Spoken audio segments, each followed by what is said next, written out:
venían ni nada. Pues eso, vosotras, os dejo la palabra a vosotras. Gracias. Gracias.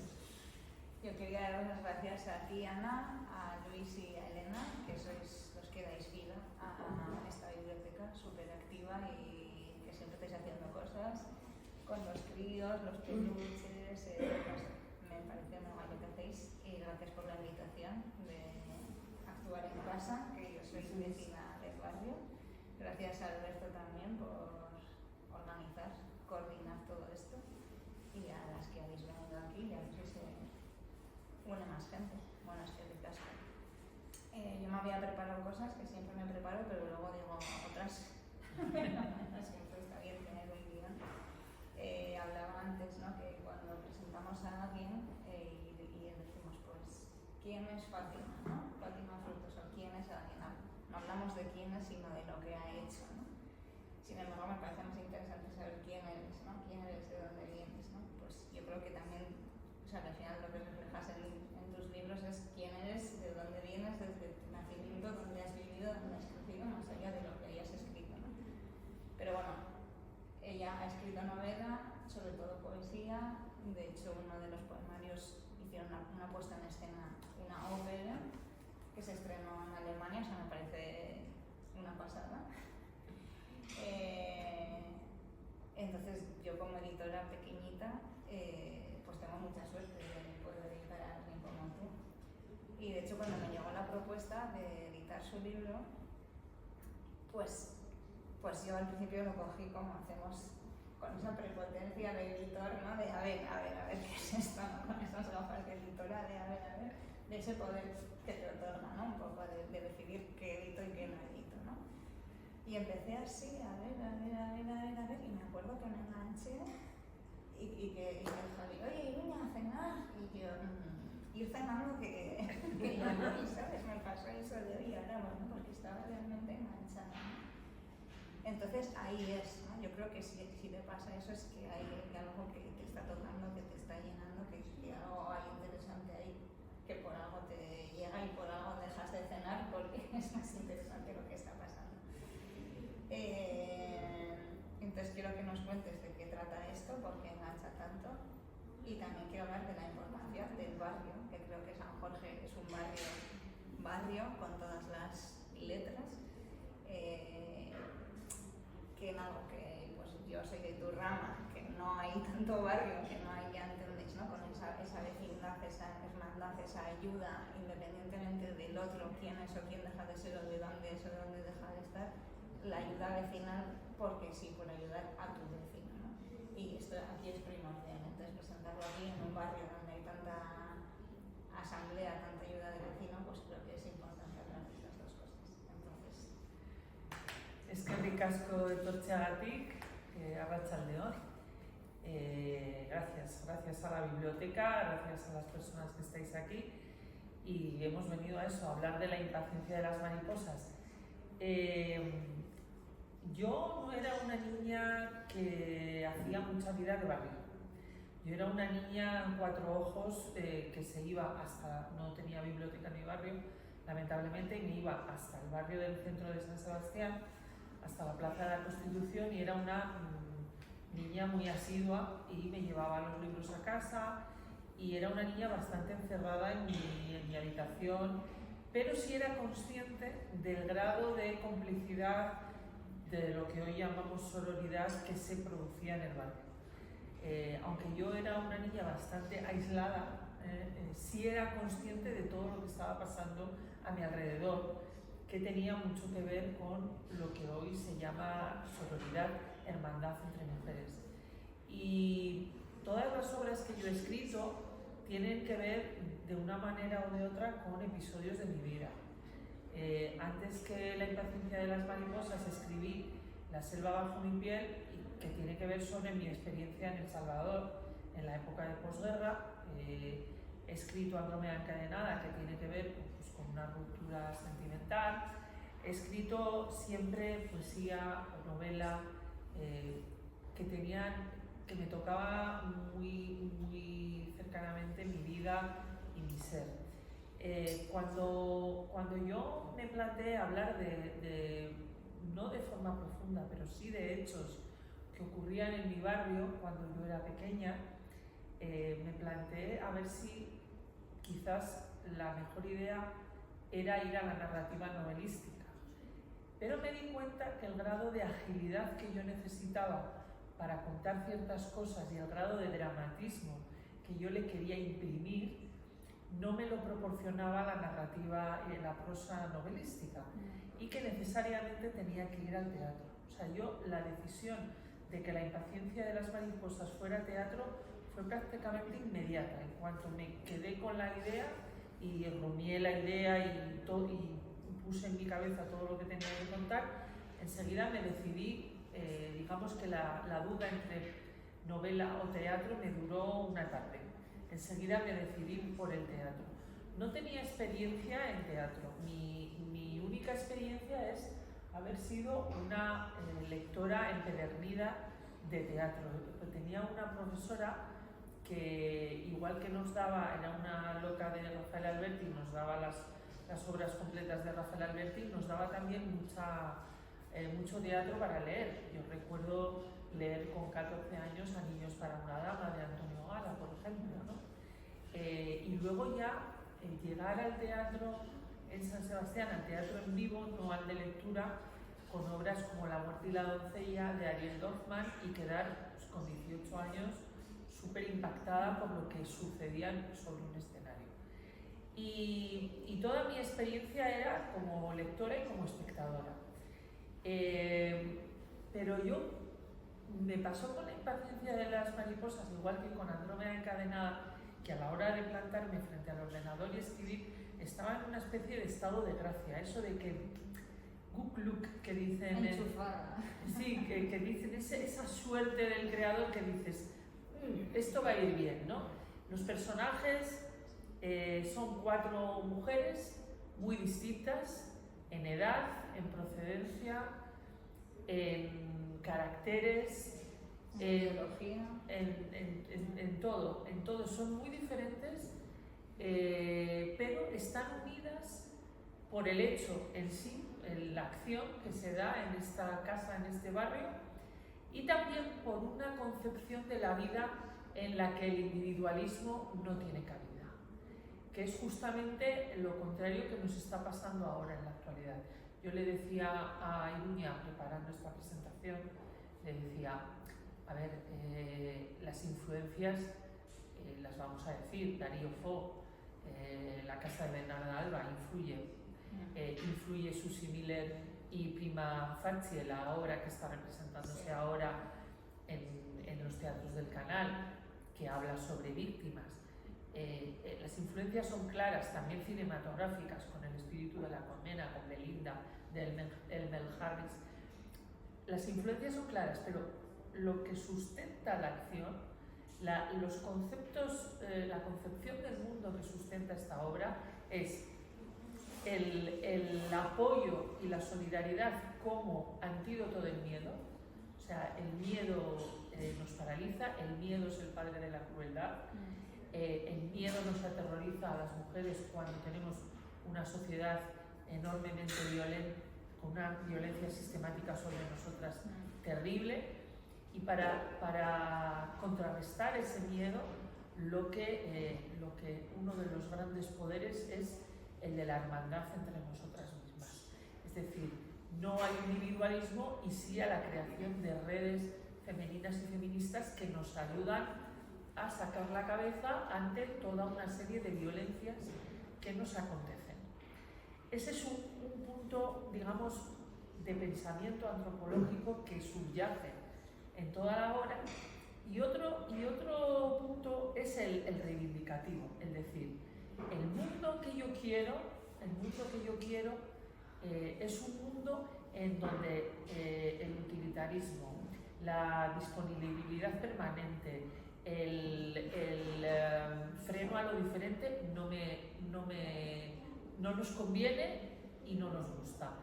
Estamos por un mundo en donde no todo sea productividad, sino que la ternura, el vínculo, el amor, las distintas capacidades, no la capacidad de producir, sino las distintas capacidades que tienen los niños, las niñas, las mujeres, en las distintas perspectivas, el respeto y la promoción de lo diferente, todo eso tenga cabida. Ese es el mundo que me gusta, el mundo de la diversidad. Porque si no tenemos distintas perspectivas, no podemos cambiar la realidad. La realidad solo se cambia desde la asunción de que hay otras formas de mirar. Y además, digo esto porque, mira, no sé si es un tema que he tratado en esta obra específicamente, y creo que en las anteriores no, pero en algún momento tendré que tratar literariamente como autora el tema de la discapacidad, de la diversidad funcional, porque lo que se nos impone a las autoras, y aquí ya dejo de hablaros un momentito del libro para hablar de un concepto más amplio, que es lo que entiendo yo por creación literaria. Lo que se nos impone a las autoras desde este mundo tan rápido en el que nos movemos es que hay que producir una obra al año y tener libros y estar en la lista de los más vendidos y tener seguidores en las redes sociales y tener presentaciones multitudinarias Bueno, es que y además ser una autora mediática y una autora fotogénica y una autora marketingiana. Dices, pues mire, yo no me planteo nunca la literatura más que como vocación. Me gusta escribir, como liberación, me gusta liberarme de mis fantasmas y de las cosas que me preocupan y de mis egos y de mis cosas a través de la literatura, y tengo un compromiso social muy fuerte y una reivindicación muy fuerte de un mundo más justo, porque vengo de un estrato social pues que es la miseria. En mi barrio se pasaba hambre, en este barrio se pasa hambre. Aquí una de las escenas es un asalto a un supermercado, que es algo que viene también de Darío Fo y el Non si paga, que hay una extraordinaria interpretación de la obra Aquí no paga nadie de Darío Fo, lo podéis ver en RTV Play, con Esperanza Roy, que yo lo vi con 11 años, creo que vi esa, y yo dije, Dios mío, este es mi barrio, que lo están retransmitiendo por televisión, y es una de las escenas que aparecen aquí. ¿Por qué os cuento esto? Porque a mí como autora no me interesa sacar un libro al año, no me interesa hacer superventas, no me interesan las presentaciones multitudinarias, aunque vienen bien para que las editoras estén contentas. No me interesa el ser de anuncio de L'Oréal, la guapetona, la autora guapetona que va por ahí con los galanes de turno y en las conmemoraciones y en las fiestas de adaptaciones de sus novelas al cine. A mí lo que me interesa es llegar al corazón de la gente, ahora o cuando me lean, porque puede ser que me lean cuando yo estoy criando malvas y lleve 20 años criando malvas, pero que mis nietos o mis bisnietos o los nietos de mis vecinos y de mis amigos y de ustedes, que tomen un libro de Fátima Frutos y dicen, esta tía hablaba de cosas entrañables, esta tía hablaba de cosas que saben, que el tacto es justicia social, que el gusto, el olor, que pone los 5 sentidos a la hora de hablar de justicia social. Eso es lo que me mueve. Y ahora, por ejemplo, también le estaba comentando a Iruña, estoy en un desierto creativo, o sea, de obra propia. No estoy creando obra propia. Estoy con una adaptación de una novela a teatro, que es una novela durísima porque habla de los años duros de violencia en el País Vasco, y estoy adaptando una obra de otra persona.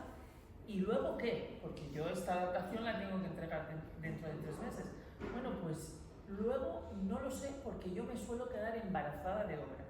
Es decir, yo me quedo embarazada de obra y estoy 9 meses con él, a ver qué hago con el bombo. Y luego doy a luz la obra, que es cuando me pongo delante del ordenador. Porque no soy de tomar apuntes como hacen otras autoras, de tomar apuntes. Yo soy de ponerme delante del ordenador y rompo aguas y ahí sale lo que tenga que salir, ¿no? No sé lo que voy a hacer a partir del 2026 a nivel creativo, pero sí que ahora mismo creo que hay que defender la impaciencia de las mariposas, no solo por, ahora si quieres entramos en los personajes y en lo que se cuenta, sino porque creo que es una obra necesaria dadas las actuales circunstancias que estamos viviendo. Estamos viviendo momentos terribles como mujeres y se nos vienen, yo recuerdo de una presentación que tuve en Málaga hace un par de años que yo lo advertí, dije, a ver, es que los derechos que conquistaron nuestras abuelas nos los están finiquitando y nuestras nietas no los van a tener. Entonces, estamos viviendo momentos terribles y veo cierto adormilamiento, porque pensamos que por poner una firma en change.org vamos a... No, aquí hay que tirarse a la calle. Pero no es que hay que tirarse a la calle, es que teníamos que haberlo hecho ya hace un par de años. Y estas mujeres que aparecen aquí, de distintas procedencias, de distintas edades, de distintas realidades, se tiran a la calle. Desde su propia casa. Desde su propia casa. Me gustó mucho la palabra revolución que utilizó el presentador de Málaga, cuando presentamos este libro en Málaga, que decía, es una revolución doméstica. Y digo, mira, ponle el calificativo que quieras. Revolución al fin y al cabo. Sí. Y es una revolución que trasciende, que se da en una casa, con unas mujeres, pero que excede esa casa. O sea, tiene consecuencias más allá de la casa. Pero dinos... Sí, no, sí, yo te lo estaba diciendo yo. No, que yo me lanzo. Pero está muy bien. No, quería decir por un lado que igual parece que estamos hablando de algo súper dramático, que lo es, pero te ríes. O sea, es una tragicomedia, o sea, se te sale la carcajada, que creo que a veces es necesario, ¿no? O sea, a veces para poder soportar algo que es muy duro, se hace a través de la risa, porque si no sería insoportable, ¿no? Y a mí me gustaría, que creo que hay por aquí actores, actrices, directoras, ver esta obra representada. O sea, la veo en cualquier casa de cultura, teatro de Navarra, Euskadi, Andalucía, donde sea, porque es universal. O sea, es verdad que sí que hay algo muy local cuando habla del valle y no sé qué, pero da igual, o sea, podría ser en cualquier sitio y va a encajar perfectamente, porque nos iba a representar a todas y a todos los hombres que están presentes y ausentes, pero bueno, ya se nota ahí la parte masculina, ¿no?, a la que hace referencia. Y también hablando, ¿no?, que has dicho que todo ocurre, o sea, realmente es una noche y un salón, pero la que se arma ahí es tremenda.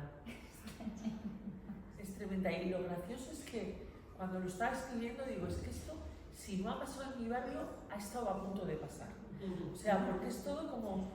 A ver, yo cuando digo, yo no me invento nada, es que es verdad que no me invento nada, es que las expresiones que aparecen ahí es como hablaba mi abuela. Mi abuela se llamaba Feli y yo le he puesto al personaje Filo, le he cambiado las vocales, pero digo, realmente la Filo que me decían en Málaga, el presentador de Málaga, Héctor Márquez, decía, hay que ver lo que larga la Filo por esa vocal. Mi abuela hablaba así. Mi abuela era un torrente, no sabía leer ni escribir, pero tenía un poder de la palabra que lo mismo que te cogía 1 kilo garbanzos y se lo llevaba debajo del sobaco para casa, con su verborrea, que era una verborrea de la calle, te arreglaba el mundo en esto, ¿no? Y recuerdo pues que le venían las vecinas más jóvenes con sus cuitas sentimentales y con sus embarazos no deseados y con sus cosas, venían por casa y las escuchaba, pero les daba la solución echando virutas. O sea, aquí dramas cero, aquí soluciones y todo el mundo cabeza para adelante y una capacidad resolutiva impresionante, ¿no? Es uno de los... Hay dos personajes centrales, que es la Filo, pues una mujer, como digo, pues que no ha tenido estudios, pero que era más viva que el hambre, nunca mejor dicho, y una mujer que es viuda de un carlista, pues una mujer más cultivada, una mujer que pertenece al sistema ultraconservador de aquella época, que viene del mundo de la vivienda porque su marido era constructor y demás, son pues como la noche y el día, ¿no? Sin embargo, ¿qué les une? Esto que llamamos sororidad, ¿no? Y es un alegato a decir, mira, da igual de dónde vengas tú, da igual de dónde vengas tú, da igual que tú y yo tengamos ideologías diferentes, da igual que tú y yo pensemos, tengamos distintos conceptos en la economía, hagamos pues una lectura de la historia diferente, pero al final somos mujeres, tenemos como mujeres problemas muy similares y por tanto para salir adelante es mejor ir unidas, independientemente de nuestra procedencia cultural, ideológica o de edad.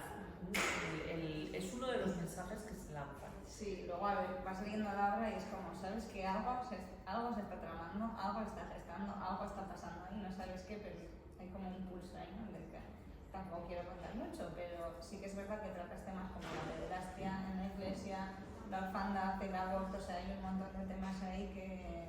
Y eso que me dijera, porque salía algún otro tema. Son los temas que había en mi barrio, ¿no? En mi barrio, pues, en la época donde yo nací, pues, es que en los partos moría la gente. Y mi madre murió en mi parto, ¿no? Y eran partos en donde es que no había cesáreas, ¿no? O se practicaban de forma muy extraña. Entonces, pues la gente moría en los partos.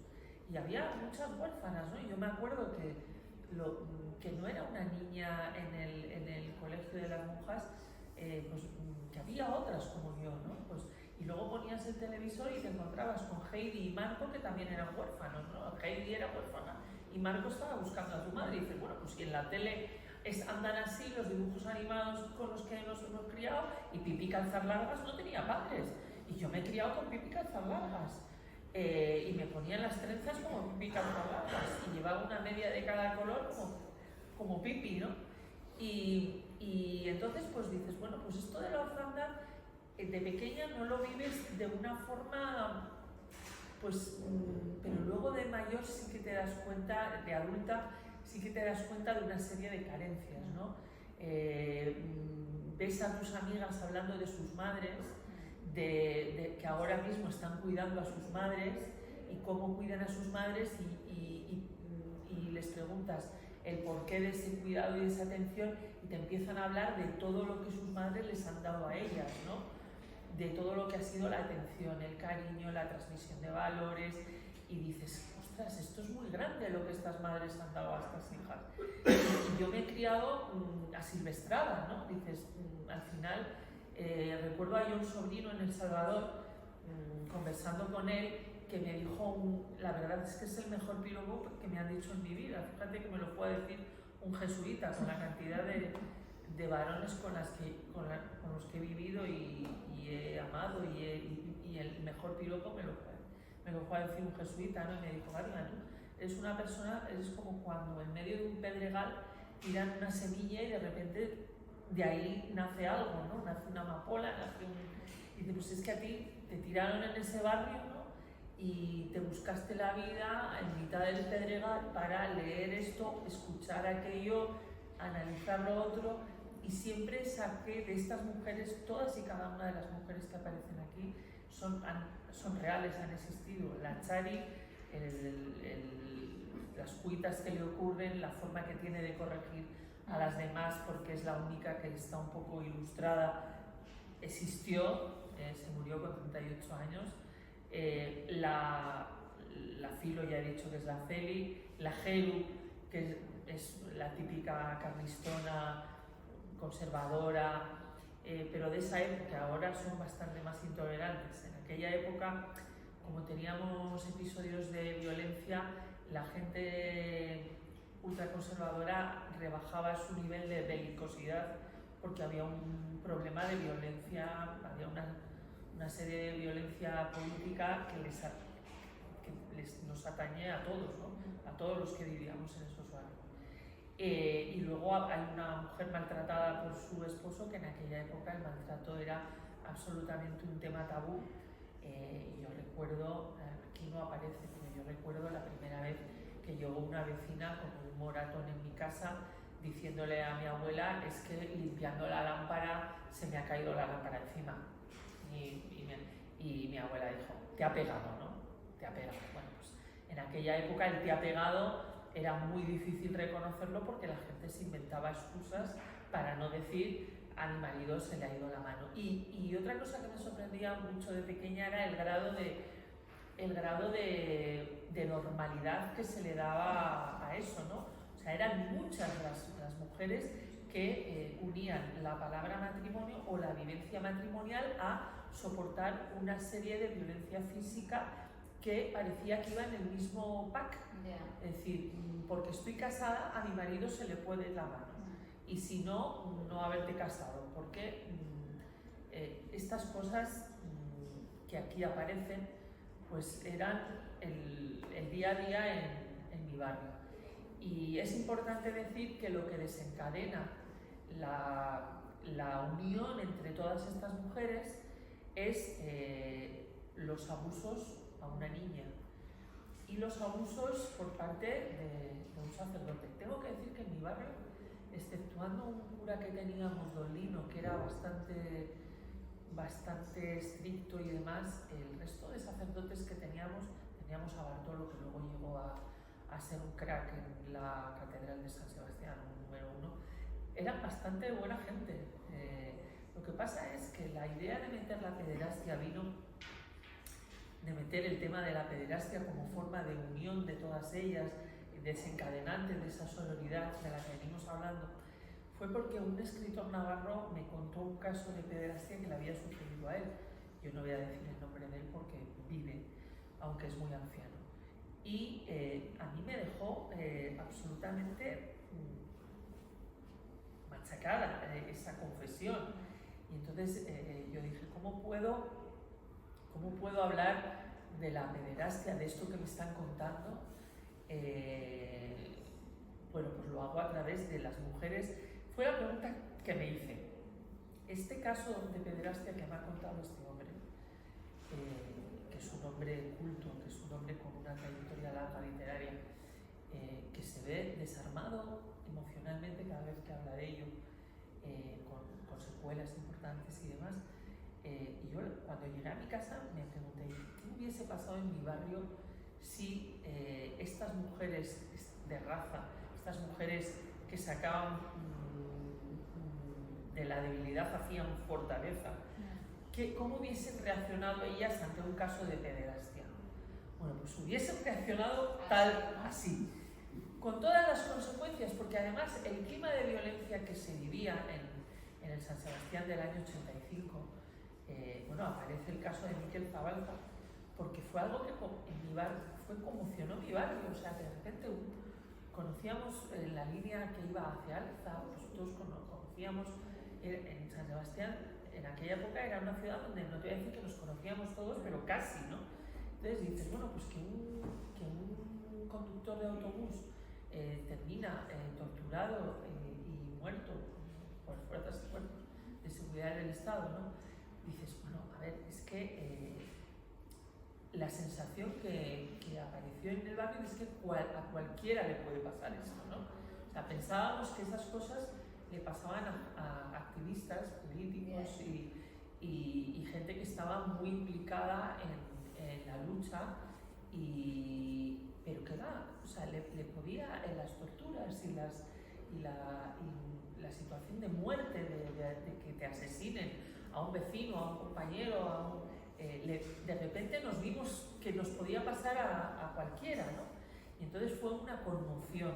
Recuerdo una de las grandes conmociones de mi barrio, la aparición en el Bidasoa de Miquel. Y como también fue una conmoción, me estoy acordando de otro Miquel, la película de La muerte de Miquel, vaya para la redundancia, de Imanol Uribe. También fue otra conmoción. Entonces, lo que yo he hecho es un ejercicio de unir lo que me habían contado en Pamplona sobre el tema tema de la pederastia con cuál hubiese sido la respuesta en mi barrio, que es esta. ¿Y por qué estas mujeres, dentro de ese clima toman una postura radical? Yo no conozco ninguna revolución que no sea radical. Etimológicamente la palabra radical proviene de raíz. O sea, radical significa ir a la raíz del problema, ¿no? Entonces, ellas toman una postura radical a la hora de comportarse y de darle una solución a la situación que tienen delante, ¿no? Y entonces creo que también influenciadas por el clima de violencia sociopolítica que se vivía en los barrios, aunque hay que decir que mi barrio no era especialmente, porque mi barrio era un barrio donde había mucha pobreza, donde había se pasaba canutas para llegar a fin de mes, que había dificultad hasta para vestirse, ¿no? De hecho, una de las cosas que se cuenta es cómo se las arreglaba la gente para hacerse con un vestido de comunión, ¿no? Y había tráficos de vestido de comunión, o sea, de repente alguien conseguía un vestido de comunión y comulgaban 11 niñas con el mismo vestido y se lo iban pasando y la tuya el día 8 y la mía el día 13 y la mía le voy a poner una flor aquí para que no se vea que es el mismo vestido. Y yo recuerdo que el mío, porque se cuenta, lo que me pasó a mí con el vestido de comunión, se cuenta aquí. Es decir, costaba 800 pesetas, por supuesto no había 800 pesetas en casa, entonces mi abuela me llevó al mejor sitio de San Sebastián, que era Villamadrid, en la Plaza de Guipúzcoa. Me dijo, prueba, me probé 3 creo, y como intuía que me iba a decir sal por patas, me cogí justamente el que más cómodo era para salir corriendo, porque había otro que era todo volantes. Y yo digo, Dios mío, yo con esto no voy a poder salir por la puerta.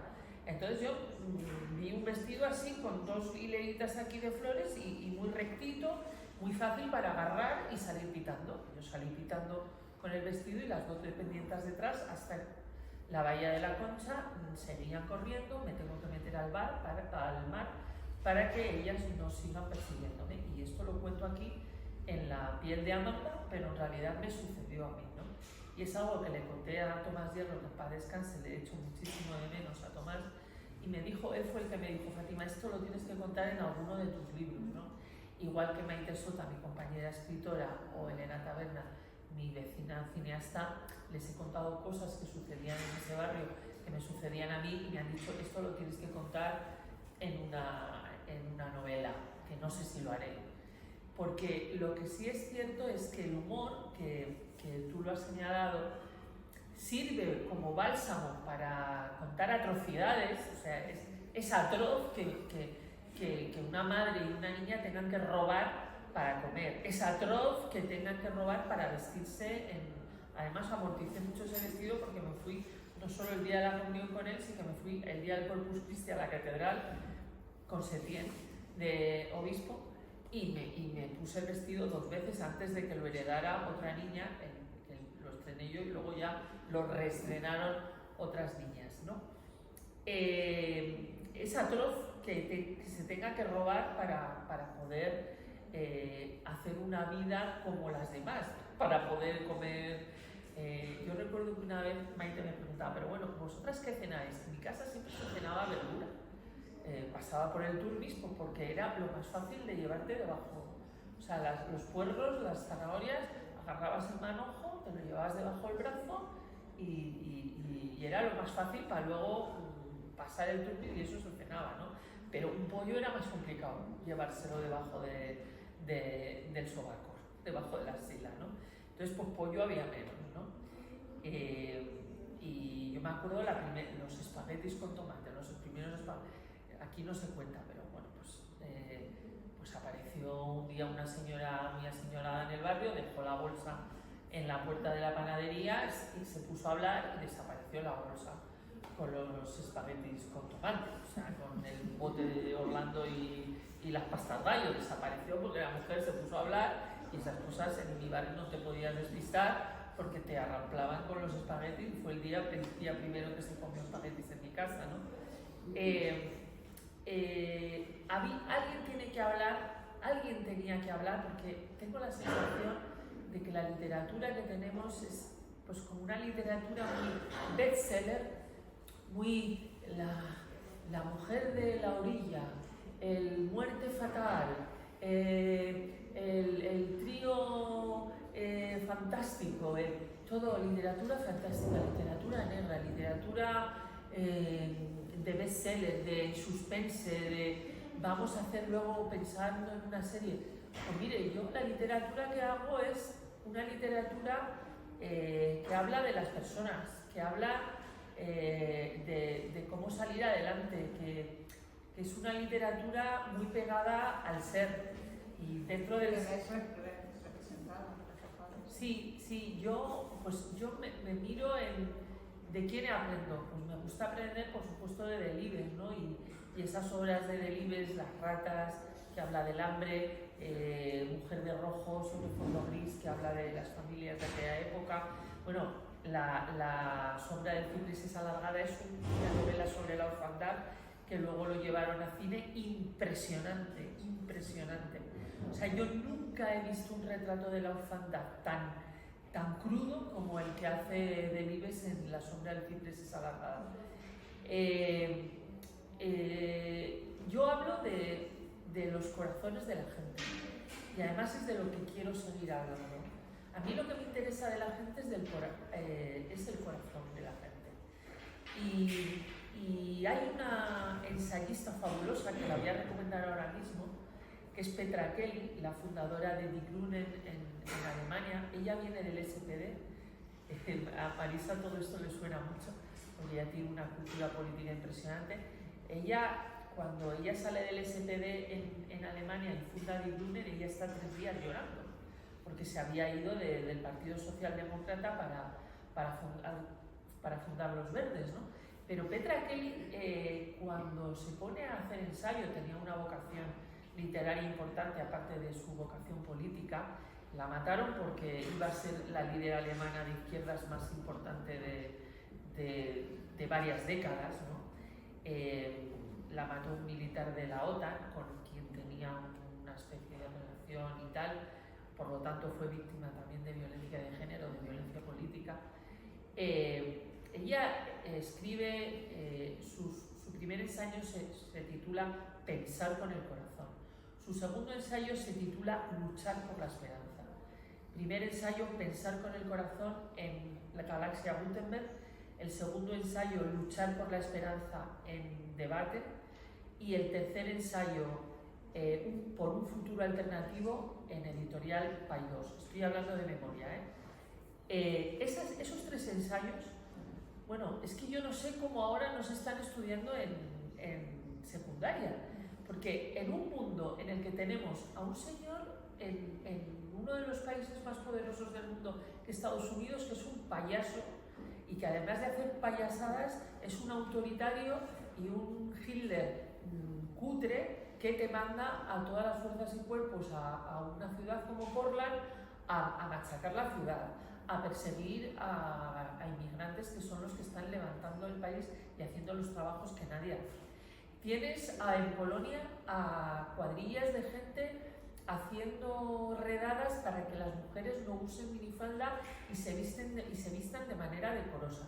Tienes a un alcalde de Madrid que dice que hay que escuchar los latidos y que una mujer si aborta se va a volver anoréxica, alcohólica y va a sufrir el síndrome de no sé qué.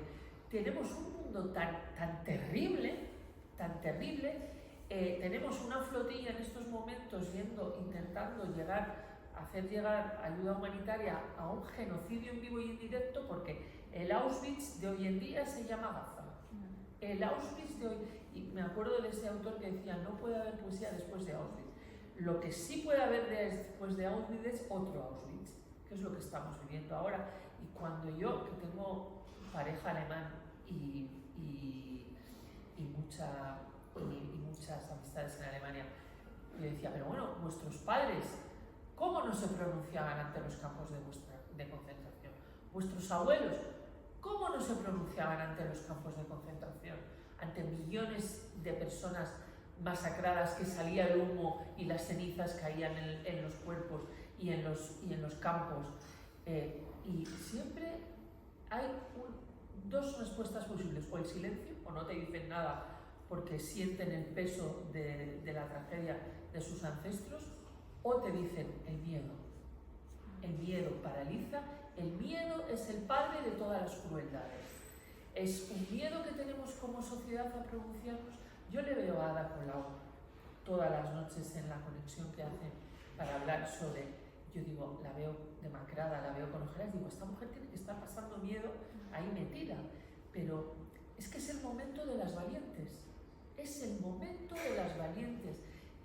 Y yo, que soy una persona con una malísima salud de hierro, no me puedo meter en un barco como hace Ada Colau, le alabo el gusto que ella lo haya hecho, y que se enfrentan a penas de cárcel como les piden los sionistas, el gobierno genocida, y que se enfrentan a un montón de cosas, a juicios, a torturas, y luego nos encontramos con que tenemos las estadísticas nos están diciendo que en nuestro país vamos hacia posiciones de intolerancia, y que esas gentes intolerantes y estos nuevos fascismos pueden tocar poder, y que se está empezando a amordazar a periodistas en aquellos países donde este neofascismo está triunfando.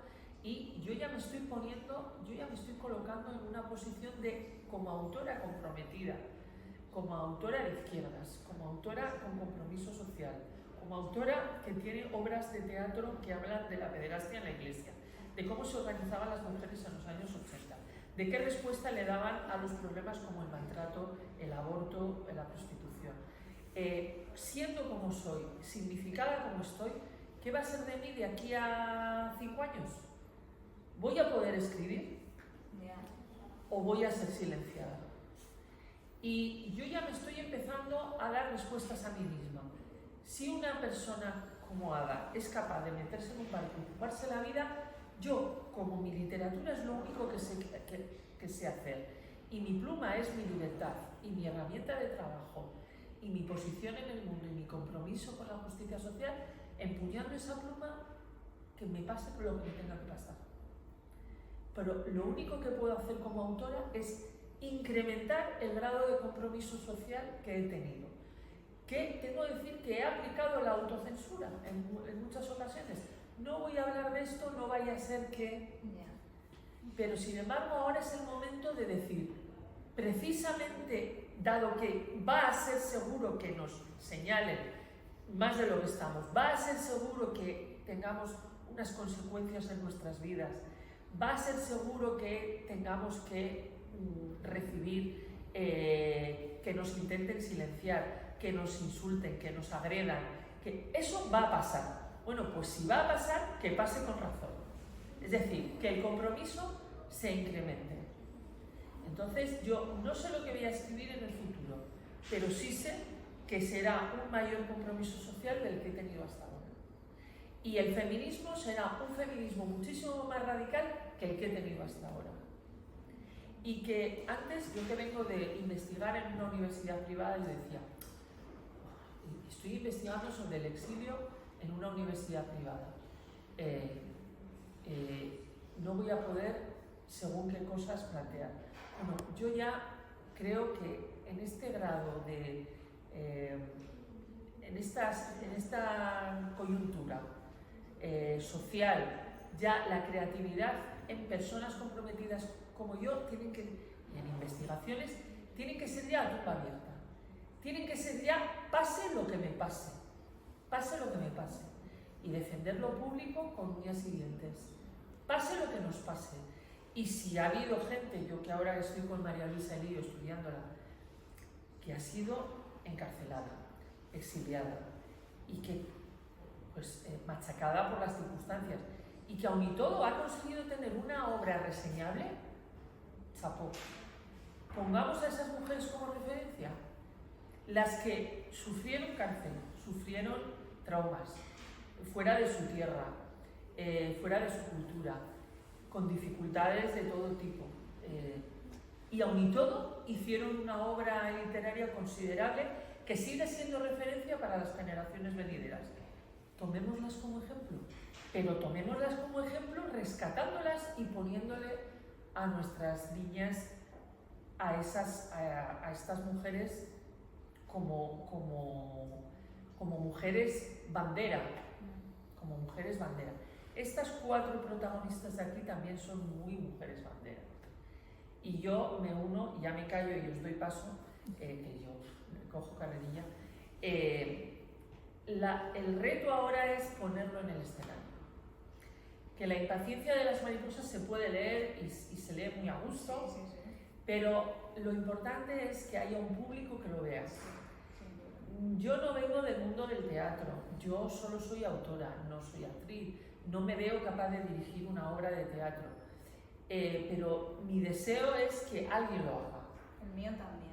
Que alguien tome el libro y lo haga. Si tenéis amigas actrices, si conocéis a gente que tenga compañía, Yolanda, que ella en teatro hace de todo, escribe, dirige, interpreta.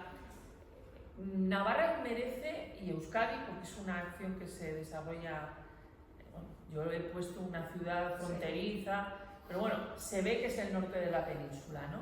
Aunque me sorprendió muchísimo la lectura dramatizada que hicieron actrices malagueñas que captaron enseguida la esencia. Me dijeron, a ver, Fátima, aquí no se trata de hombres perseguidos y torturados, ha habido en todas las épocas, mujeres que tenían que robar o que tenían que prostituirse para llegar al fin de mes, ha habido en todas las... Y me sorprendió muchísimo que con su acento y con su Andalucía incorporada sacaran adelante una lectura dramatizada de La impaciencia de las mariposas tan requete bien. Sí. Tan requete bien, está grabado en YouTube, ¿no? Sí. Y dices, es que al final la casa de Bernarda la he visto interpretada en Alemania, que es la opresión de las mujeres, ¿no? Y La impaciencia de las mariposas da igual, hay referencias a las cuencas mineras, de hecho la Filo es viuda de minero, yo creo que la podemos sacar en Asturias, en Navarra, en Andalucía, en Madrid, que todas las mujeres se van a sentir identificadas con uno o con otro personaje. Y la importancia de la risa, la importancia de la risa, es decir, hay cosas que solo se pueden contar desde la risa, porque es o te echas a llorar y no lo cuentas, porque el lloro y el dolor te bloquea y entonces es imposible relatarlo, o lo relatas riéndote de tu propia tragedia, que eso no lo he aprendido yo, que eso Almudena Grandes en Inés y la alegría, y Almudena Grandes es una de las grandes frases de Almudena Grandes, es decir, reírnos hasta de nuestras propias tragedias. Es decir, ¿cómo asumimos que hemos sido protagonistas de una tragedia? La gran tragedia del hambre, la gran tragedia de la exclusión social, la gran tragedia de... Yo me acuerdo lo difícil que era buscar libros para entrar en tercero de GB, por ejemplo. Yo recuerdo, la niña va a tercero de GB, ¿de dónde sacamos los libros? ¿No? Y había que pedirlos a no sé quién y a no sé cuál. Las grandes tragedias, la tragedia del hambre, la tragedia de la necesidad, de la exclusión, ¿cómo se cuenta? Bueno, pues o la cuentas riéndote de lo que has vivido, o, lo he dicho también antes, o desde el silencio. Yo recuerdo que he tenido esta conversación con mi gran compañera y amiga Maite Sota, una escritora que nos hizo el prólogo, que tiene un libro maravilloso donde también trata el tema de la pederastia, que se llama El informe Ulises. Yo os invito a que lo leáis. Que ella dice, todavía hay en una infancia llena de carencias y en una infancia en un barrio extremadamente pobre, siempre todavía hay cortinas sin descorrer. Yo lo que he podido abordar, lo he abordado riéndome de ello, porque dices, es una forma de sacarlo a la luz, ¿no? Lo he superado, es decir, ya no paso hambre, pero abordemos el hambre desde, riámonos de que robábamos zanahorias, ¿no? Por ejemplo. Pero hay otras cortinas que no se han descorrido todavía porque hay mayor dolor aún. Hay un dolor que tiene que ver con lo que es demasiado interno, demasiado profundo y que no hay todavía restos para descorrer esas cortinas y decir, también he pasado por esto, también he pasado por esto. Por ejemplo, hay un dolor que tiene que ver con la humillación ligada a la miseria, ¿no? En esta vida, en este mundo que ahora mismo la crueldad se está haciendo de la crueldad un espectáculo, no somos conscientes del grado de huella que deja la crueldad en el alma humana, ¿no? Sobre todo cuando son niños. Yo cada vez que veo a estas criaturas cargando con sus hermanas en los hombros, muertos de hambre, yo cuando veo esas imágenes miro al mundo y digo, no tenéis corazón, no tenéis corazón lo que está pasando, no sabéis el destrozo que esos niños, aunque alguien les agarre, les dé un plato de comida, es que no sabéis el grado de destrozo del camino de la miseria. Ya no, puede ser que te salven, puede ser que encuentres una salida, pero el camino de la miseria, el grado de destrozo que deja en el alma humana es tan terrible y solamente a veces se da un milagro, que es que te amarras a la literatura o te amarras a la pintura. Generalmente hay que considerar la cultura como una forma de antídoto ante los traumas y de antídoto ante las barbaridades y las miserias que te proporciona la vida, ¿no? Y las miserias que nosotros mismos creamos en un mundo absolutamente injusto. Yo os recomiendo que leáis La impaciencia de las mariposas, porque hay dos cosas. En el mundo actual hay dos cosas que me parecen bárbaras. Y aquí, de alguna manera, se dan claves para superar esas dos barbaridades que se están asentando en el mundo actual. La primera es que estamos en medio de un delirio. O sea, el otro día, lo que hizo el señor Trump en Naciones Unidas, vilipendiando a las propias Naciones Unidas, es un delirio. Pero es un delirio hecho con una contundencia y en medio de la confusión. Si a eso le añades que se están utilizando la IA y las redes para seguir en ese delirio con esa contundencia y con esa confusión, dices, bueno, ¿eso a qué viene? ¿Eso a qué viene? Bueno, pues eso viene a violentar la verdad. Porque es legítimo que las personas pensemos de forma distinta, pero la realidad es la que es. La realidad es la que es. Entonces, un genocidio es un genocidio y nos quieren hacer ver que al final ese genocidio va a dar lugar a una Riviera d'Or o un genocidio es un genocidio. Entonces, esa confusión, ese delirio nos quiere que demos por bueno la violencia contra la verdad.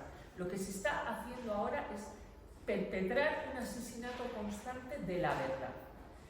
Y ese es un punto que la impaciencia de las mariposas combate. Y el otro punto es el que os he dicho. En el mundo utilitarista, capacitista, productivo, disponible 24/7, todo aquello que sea salirse del carril, todo aquello que sea diferente, tener otras perspectivas, poner en valor la diversidad, ya es una rebeldía y es donde están ellas. Y ahora sí que nos están apagando. Y perdonadme, tenía ganas de decir esto porque es una forma de, como estoy tan aterrorizada con todo lo que está pasando, yo creo que he hecho terapia con ustedes, pero no sé si nos dejan 2 minutos para preguntas. ¿Nos dejarán? Sí. Sara, ¿nos dejáis? Dejamos lo que quieras. ¿Alguna Sí, pregunta? o sea, no, esto está ya hablando. Ellos han cerrado ya, se van, pero nos podemos quedar, no hay problema. Venga, Sara, ¿qué? No, que no puede entrar nadie más. Sí. Lánzate a preguntar. yo. Bueno, yo lo primero, pedirte disculpas, porque yo cuando hacemos una presentación aquí, a mí me gusta venir con las tareas hechas, haberme leído el libro. Y por muchas circunstancias esta vez no ha podido ser. Pero bueno, lo primero es eso, pedirte disculpas y luego, o sea, a mí me ha impactado mucho lo que has contado. O sea, fíjate que yo tengo la sensación de un Donosti que esos barrios no existen. Todo el mundo me dice lo mismo. Me imagino, es que si tienes la versión idealizada de Donosti, siempre pues ha sido muy señorial, esos barrios parece que son pues de otros sitios. Pues sí, había un Donosti con hambre. Donosti era como una tarta con merengue y con muchas florituras, pero metías el cuchillo y lo que te encontrabas dentro del pastel no era precisamente bizcochitos. O sea, había un Donosti y otro Donosti en el interior. Sí. Yo conocía un poco la periferia, la Sarte, en la Sarte he tenido tíos. Pero la Sarte estaba un poquillo mejor porque tenía la Michelin. Eso es. Tenía la fábrica y Michelin. Pues eso, eran todos inmigrantes en general, que habían venido de otros sitios, sí. Pero no era, yo no les podía pasar a mi vamos. Nosotros, además, nuestro barrio estaba al lado del gobierno civil y todo el jaleo se daba por allá y nos entraban los botes de humo por la ventana. Yo me acuerdo perfectamente que cada vez que había una manifa o tal, había que bajar la persiana porque si no te entraban los botes de humo por la ventana. Sí, yo eso lo he contado por ahí. Sí, teníamos un barrio que no nos faltaba de nada, la verdad. No, teníamos al detalle. No, yo creo que seguiré hablando de no sé cuándo, no sé cómo, pero mi barrio, aquella época da para mucho. Aquella época da... Hay que ir a Donosti a hablar de esto. Presentaremos en Donosti. Hay que, a ver si... Yo soy una autora poco popular. Bueno, que ya iremos a... O sea, no soy de estas bestsellers que me ha dicho mi editora, Fátima positiva. Y yo os doy las gracias. Yo llevo 20 años escribiendo. Yo voy a cumplir 55. Empecé a escribir con 35. Empecé tarde. La gente empieza a escribir con 25.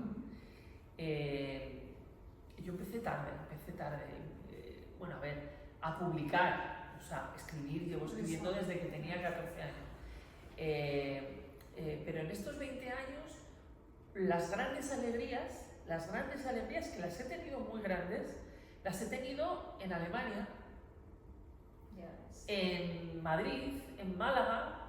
En Málaga, vamos, yo me siento malagueña, queridísima, y por la Asociación de Escritoras Malagueñas y tal. Yo nunca he tenido un reportaje, por ejemplo, aquí en la prensa. Y mira que he sido la única autora navarra estrenando en Alemania una ópera. Yo no he tenido nunca reportaje. ¿Y eso por qué? Pues no lo sé. Yo no lo sé. En 20 años es la primera vez que estoy en una biblioteca en mi ciudad, en Pamplona. Yo no he estado nunca en una biblioteca en Pamplona. Hoy me estreno. Llevo 20 años escribiendo y soy fundadora de una asociación, Nafaridas en el Cartea, y estuve 6 años al frente de la asociación. Sí, eso hay que... O sea, dices, a ver, cositas he hecho. Pero yo creo que es por el tema de las prioridades, ¿no? Se prioriza, por lo que hemos dicho, el bestseller, el espectáculo. Siempre he sido una autora muy cómoda, muy crítica, muy de meter el dedo en el ojo. Todo esto lo tengo analizado y yo también me hago mis preguntas, ¿no? ¿Por qué, teniendo 13 libros publicados, 11 premios, que dices, bueno, mal no está, ¿no? Mi hijo me dice, mamá, tienes el premio Ciudad de Irún de pisapapeles en el... Digo, ¿tú te crees que yo le doy importancia? ¿Le da más importancia a mi hijo a los premios que yo? Me dice, mamá, tienes el premio Ciudad de Irún de pisapapeles. Y es cierto, lo tengo de pisapapeles, un pedazo bloque que me dieron allí y tal. y dices, bueno, pues hombre, premios, pero yo no sé si porque las de Donosti no se nos considera navarras. Cuando voy a Donosti me dicen que soy navarra y cuando vengo aquí me dicen que soy donostiarra. Ese punto ya voy mal. Luego he sido muy crítica, no me he casado con nadie, o sea, Y eso molesta, ¿no? he dado candela a los de derechas, a los de izquierdas, a los del medio, a los míos, a los de frente, a los otros, a las otras. Sí, he sido muy crítica y seguiré siéndolo. Y ahora creo, como os he dicho, que como tenemos un mundo tan revuelto y tan cruel y estamos haciendo espectáculo de la crueldad, pues es el momento de las valientes. Es el momento de las valientes. Es el momento de jugársela. A la hora de escribir, a la hora de pronunciarse en una presentación. Yo ahora mismo estoy, te lo he contado a ti, con otra obra de teatro concursando en un concurso estatal. Yo creo que no va a haber suerte porque es muy exigente, son gente como muy exigente y tal, pero si cayese esa breva por casualidad y a mí me dan un micrófono, si a mí me dan un micrófono a nivel estatal, lo que voy a alargar va a ser, vamos, la filo al lado mío, lo que yo voy a alargar, como a mí me den un micrófono a nivel estatal, voy a alargar por esta boca lo que no os podéis imaginar. Yo creo que por eso no me lo dan el micrófono. No avises tú cuando te No, pero como estamos aquí en familia, ¿Alguien más quiere comentar algo? Yo voy a comentar, bueno, he leído el libro y me pasó como que empecé a leer y no podía parar. Casi de tirón me lo leí, se lee muy fácil. Hay algún pasaje que me gusta especialmente. ¿Pero qué ibas a decir? No, eso. eso. El libro... Sí, es como que encima como se cierra así en un círculo, como que acabas y dices, luego, ya voy a hacer. Lo poco que yo he visto, la edición es preciosa, es preciosa. La edición es una maravilla. Enhorabuena. Sí, gracias. La verdad, Estuvimos con una diseñadora, Ana, y ya Es una preciosidad de edición. Sí. Es el libro mejor editado que tengo. Gracias. La verdad es que todos los libros que habéis editado son muy bonitos. Sí, tienen mucho cuidado en la ilustración, las cuidadosos. portadas, Sí. la edición. Y tanto la reina del arte. Sí. Mira, vamos a leer una revuelta que se da en este barrio. La Filo, que es la gran revoltosa de todas, dice: pues como te iba diciendo, el caso es que se formó una pequeña revuelta en el Ultramarinos de Luisito, el Sobón, porque se han puesto los precios por las nubes y, como tú bien sabes, la Encarni vino hace pocos años del exilio y allá aprendió a hablar francés. Y cuenta que allí, al otro lado de la Muga, las huelgas son como Dios manda, porque tú sabes que la Encarni es sindicalista, pero no sindicalista de las de tu marido, que en paz descanse, que a mí Abelardo mal no me caía, pero mandón y facha era un rato largo, sino que la Encarni es sindicalista de las de verdad. Así que unas cuantas nos unimos a ella para no pagar la cesta de la compra y todas, todas a una como en Fuente Ovejuna gritando: aquí no paga nadie, aquí no paga nadie. Y entonces Luisito, que había estado en Cala Hortensia con un sargento de la Guardia Civil, pero no juntos, entiéndaseme, sino cada uno con su puta, que ya la tienen apalabrada para todos los sábados a la tarde, le llamó desde el teléfono de la trastienda y hubo que salir por piernas, porque ese, capaz de enviarnos a todo el cuerpo de la menetérica a detenernos por 3 tomates, 1 litro de leche, 1 kilo de azúcar, 2 patatas y media docena de huevos, que fue lo que me dio tiempo de meter a mí en la cesta antes de ver a Luisito el Sobón tirar hacia la trastienda para agarrar el teléfono. Bueno, pues esta escena es tal cual. O sea, esto lo he vivido yo. Luisito, la trastienda, todo esto es el pan nuestro de cada día en el baño. Y le responde la Jeru, que es la conservadora, la mujer de bien, la señora de bien, le dice: respira, mujer, respira, que te vas a ahogar. Y vamos a tener 2 momias en vez de una, porque hay una momia. Sí, no digamos. Hay un fiambre. ¿Quién es el fiambre? ¿Por qué es fiambre? ¿Y qué hacen con el fiambre? Ya la descubrí. Tienen ustedes que leer el libro. Tienen ustedes que leer el libro, pero fiambre, hay fiambre desde el principio. ¿Y qué pasa con el fiambre? Es lo más interesante de todo, es ¿Qué pasa con el fiambre?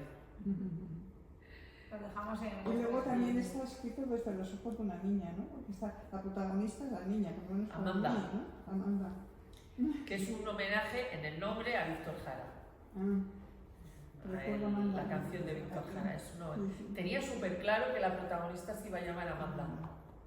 Y luego las otras, pues no las he cambiado mucho.